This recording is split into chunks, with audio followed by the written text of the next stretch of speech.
और आज बहुत ही गंभीर मसला है जो लद्दाख में हुआ, खासकर लेह में, जो वहाँ पे बच्चे निकल आए। उसकी वजह ये थी कि वो 14 दिन से वहाँ पे भूख हड़ताल में थे। उसमें एक बुज़ुर्ग और उसकी बीवी भी थी। कल जब उनकी हालत बहुत ख़राब हो गई और उनको स्ट्रेचर पे लिया गया अस्पताल, तो उन बच्चों के से रहा नहीं गया। 5 साल से वो वहाँ पे खामोशी से एहतजाज कर रहे हैं कि उन्हें 6th शेड्यूल और स्टेटहुड मिलना चाहिए।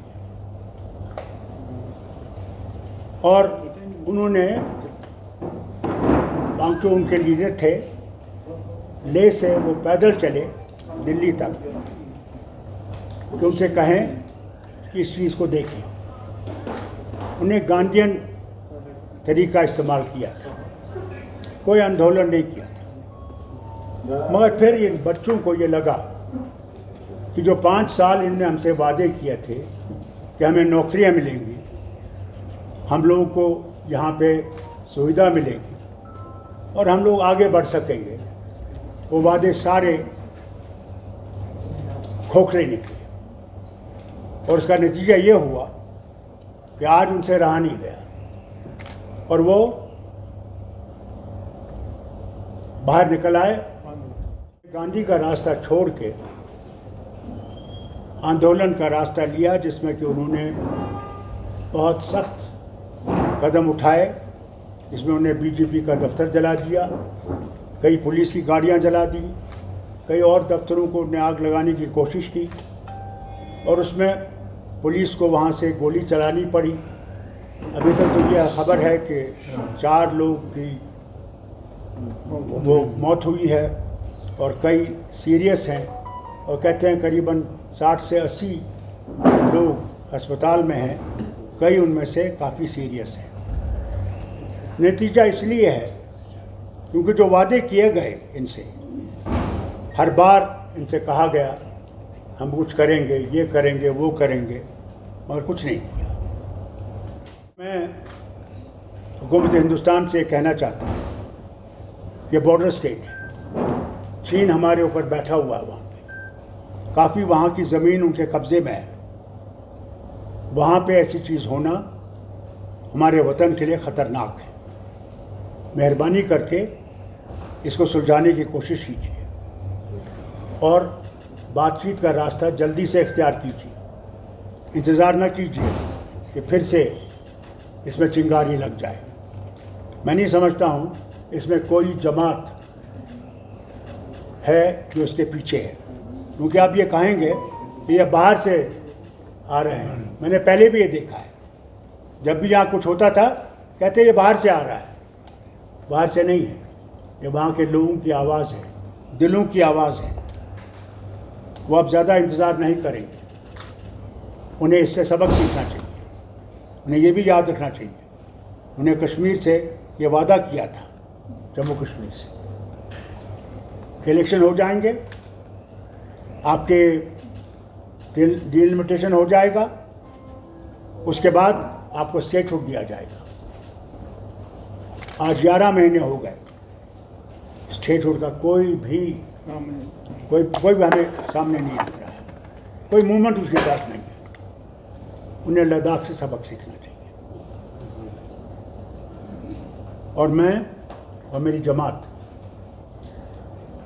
उन बच्चों के साथ है जिनकी जानें गई हैं, और हम उनके ख़ानदानों के साथ इस मुश्किल घड़ी में उनके साथ खड़े हैं और अल्लाह से दुआ करते हैं कि उनकी आत्माओं को शांति मिले और उनके माँ बाप ये सदमा बर्दाश्त कर सकें। और जो अस्पताल में है, अल्लाह ताला उनको सेहतयाब करे कि वो फिर से अपने कामों में लग जाएं और घर पहुँचें।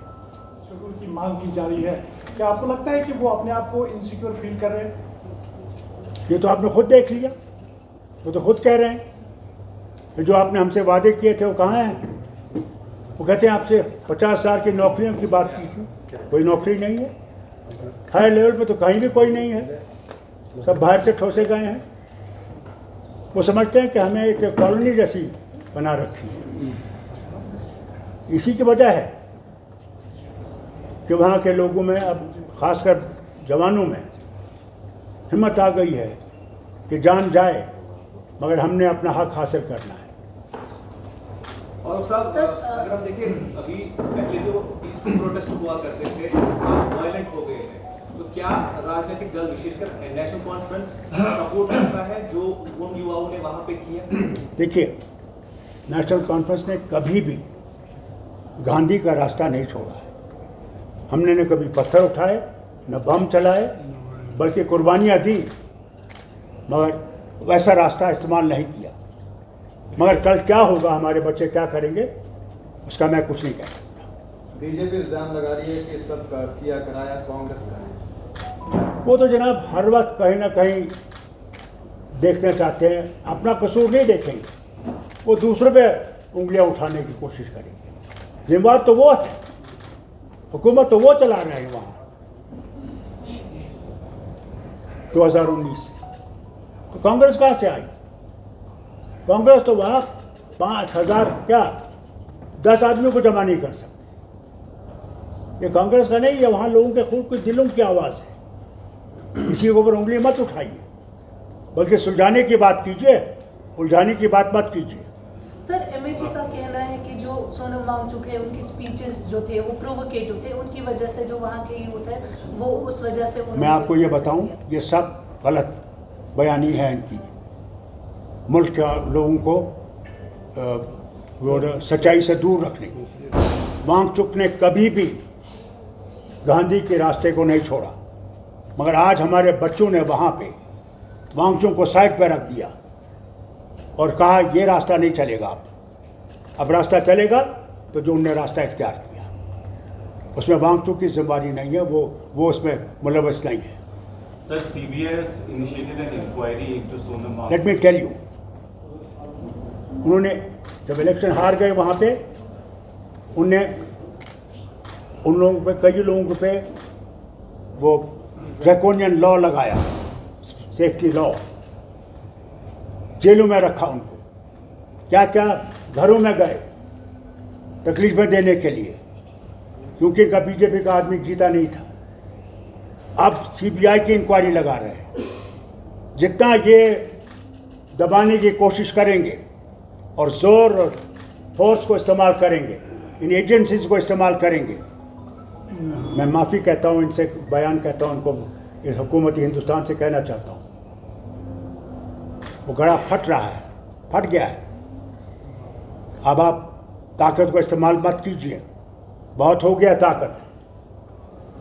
अब बातचीत का रास्ता इस्तेमाल कीजिए और आगे चलिए। सिर्फ हवा में बात मत करिए। बात कर रहे हैं, 6 महीने के बाद फिर बात करेंगे। अब नतीजे पे आइए, क्या देने को आप तैयार हैं, वो सवाल है। डॉक्टर साहब, अभी कल सोनम वांगचुक ने ये कहा था कि ये जन जी का आंदोलन है, तो आपको लगता है कि Ladakh is heading towards like situation Nepal and Bangladesh, उस पर क्या करेंगे आप? देखिए, Nepal is different, Bangladesh is, they are two independent countries. Here it's our nation, we are the nation itself, the leaders in Delhi are responsible for what has happened in Ladakh. They kept on talking without putting anything in front. So what do you expect those young people to do? They waited. 5 years they waited, hoping that Delhi will wake up and will take into consideration the inner feelings. They feel let down, nothing else. And I think Delhi must move faster in solving these problems of Ladakh. Doctor साहब, आपने कहा कि वहाँ पे जो ज़मीनें हैं वो दुश्मन चाइना के कब्जे में है, और अगर मरकजी सरकार की तरफ देखें वो कहती है कि चाइना के पास कोई भी ज़मीन नहीं है, कब्जे में नहीं है। कैसे आप इस चीज़ को देख रहे हैं? इसके बारे में ये बात कहूँगा, अगर उनके पास कोई ज़मीन नहीं है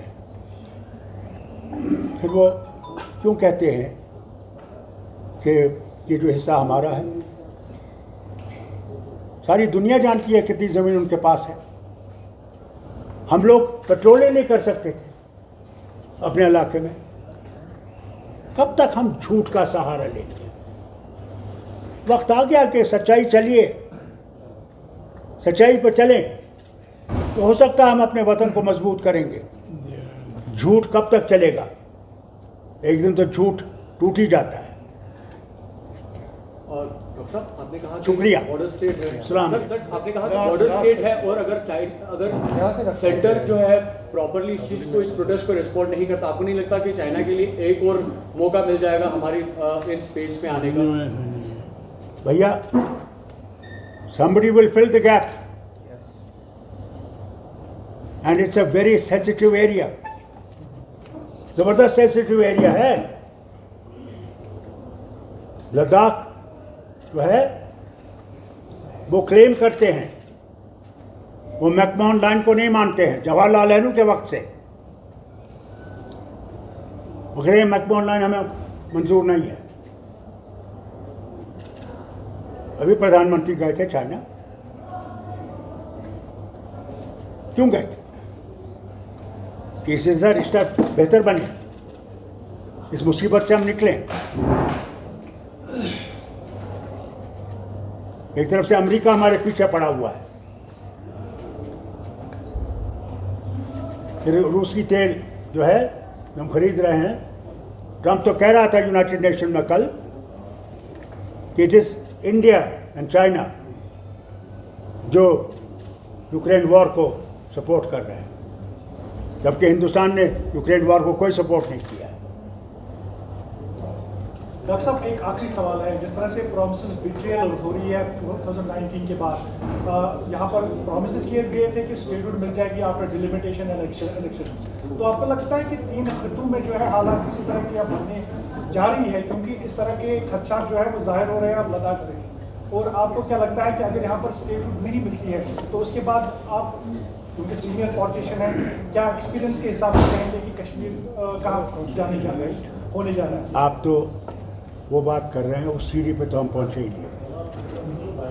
जब वो सीढ़ी पे पहुँचेंगे तो फिर आप खुद देखेंगे। नेशनल कॉन्फ्रेंस वो रास्ता कभी इख्तियार नहीं करेगा जिसमें हमारे बच्चे मारे जाए, कभी हमने नहीं चाहा।